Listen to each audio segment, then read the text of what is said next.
mới thay nhung trẻ đầm láng tiếng solar đi ạ trong đang ở tha ca nghe chỉ nẹ ra chỉ nào nâng cú plong solar thử ca chấm nhìn ấy xua ro ca nghe thơ ọt hãy ban phẹ khai mán mới đó cho bắt qua bị ca nghe không bị sai thằng một post ad thấy nâng miên ở các nè vùng one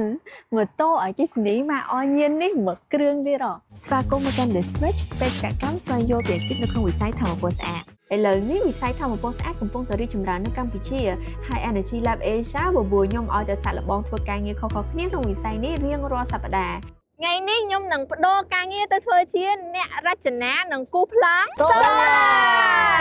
nhưng mà đo lại thua ca nghe kia ấy chỉ một tô mò mấy nít ngày đài tại là sao mò chở này ta chụp chụp một expert dương thấy ខ្ញុំឈ្មោះកុសលសមុទិតាធ្វើការនៅផ្នែករចនានិងគូប្លង់សូឡានៅក្រុមហ៊ុនកុម្មិនខ្មែរ cha chia từ bồn như thử miên cả vụ vật tập hiệp ấy sân តាមអូខេអស់ហើយបងបែបនេះដែរមានអារម្មណ៍ថាបងមិនដែរអីណា solar លើtừ bồnនេះធំខ្លាំងមែនតើ có hai màn bật te này đi đâu ạ ដូចជា946ផ្ទាំងបងឥឡូវហ្នឹងខ្ញុំចង់ឲ្យបងឯងជួយមើលប្លង់ខ្ញុំហ្នឹង mình ấy thế thì nhung cách hay dương đây cái lấy đi nè phải vậy យើបង យើងមាន ហ្នឹងហើយយើងមាន inverter អានេះគេហៅ inverter យើ inverter បង វាមើលមានជុំខ្ញុំទាជួរថាមានប៉ុន្មានជួរមែនតើបានរាប់អានេះហ្នឹងណា អូខេ ចឹងនេះវាមាន4ជួរ5ជួរ6ជួរ7ជួរ អូខេ ត្រូវឯងត្រូវណោះចាស់ទីបានតែប៉ុណ្្នឹងឯងចាស់បើសុំមើលសិតតែដឹងអីគេខ្លះហងក្នុងនាមជាអ្នករចនានឹងគូប្លង់ទី1ក៏យើងត្រូវ survey ទីតាំងបន្ទាប់ពី survey ទីតាំងយើងធ្វើអីទៀតយើងទៅគូយើងវាស់ចាយើងវាស់វែងច្បួនហើយតបមកយើងទៅ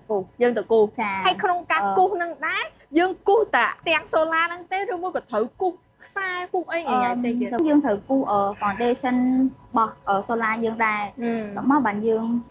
រៀបដូចជា cable tray រៀបយើងរួចខ្សែអីមានរហូតដល់ inverter របស់យើង ហើយអាពេលយើងគូសប្រើកម្មវិធីអីគេ ប្រើ AutoCAD បង ប្រើ AutoCAD គូ AutoCAD ចឹងឲ្យគេហៅថាគាត់ជា CAD operator យើងត្រូវឡើងទៅខាងលើដំបូលនេះ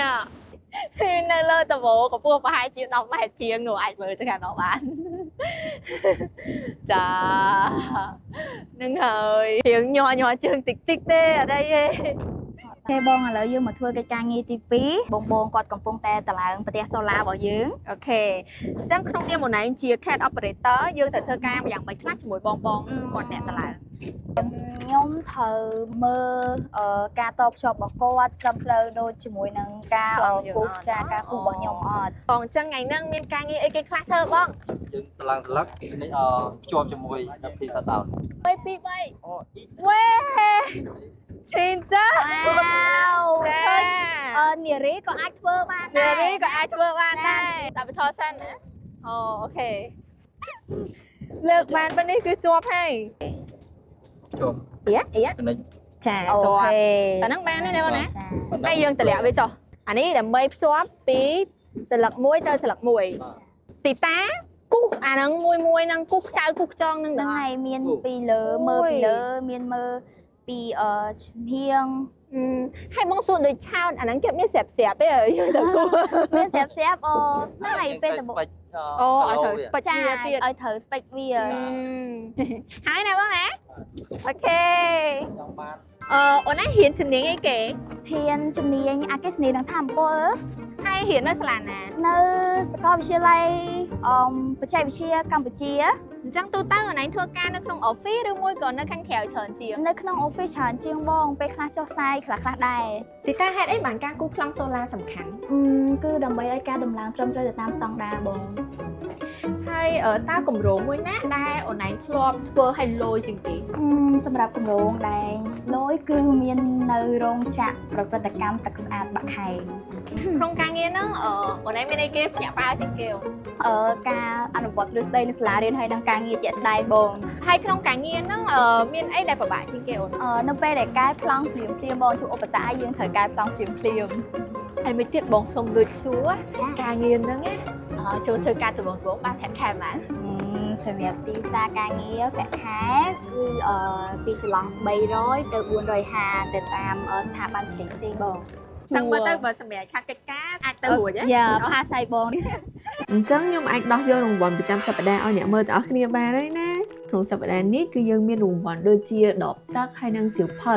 ហើយរង្វាន់ធំនៅសប្តាហ៍ចុងក្រោយគឺម៉ូតូអគ្គិសនី Onion X1 ស៊េរីថ្មីមួយគ្រឿងហ្មងឆ្លើយសំណួរមួយសប្តាហ៍មានឱកាសផ្សងសំណាងម្ដងណាអញ្ចឹងមកមើលវីដេអូរៀងរាល់សប្តាហ៍ដើម្បីមានឱកាសកាន់តែច្រើនដងចាប់យកម៉ូតូអគ្គិសនីមួយហ្នឹង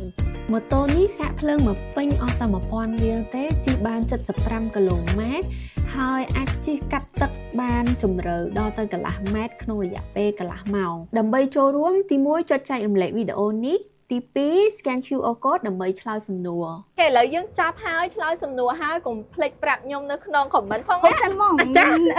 មានសវមសវត្តអីមួយទៀត អូខេ switch មួយទៀតហើយខ្ញុំនឹងទៅធ្វើជាអីគេ switch ការងាររបស់ខ្ញុំមួយថ្ងៃទៅធ្វើការជាប្រធានផ្នែកគោលនយោបាយធម្មពល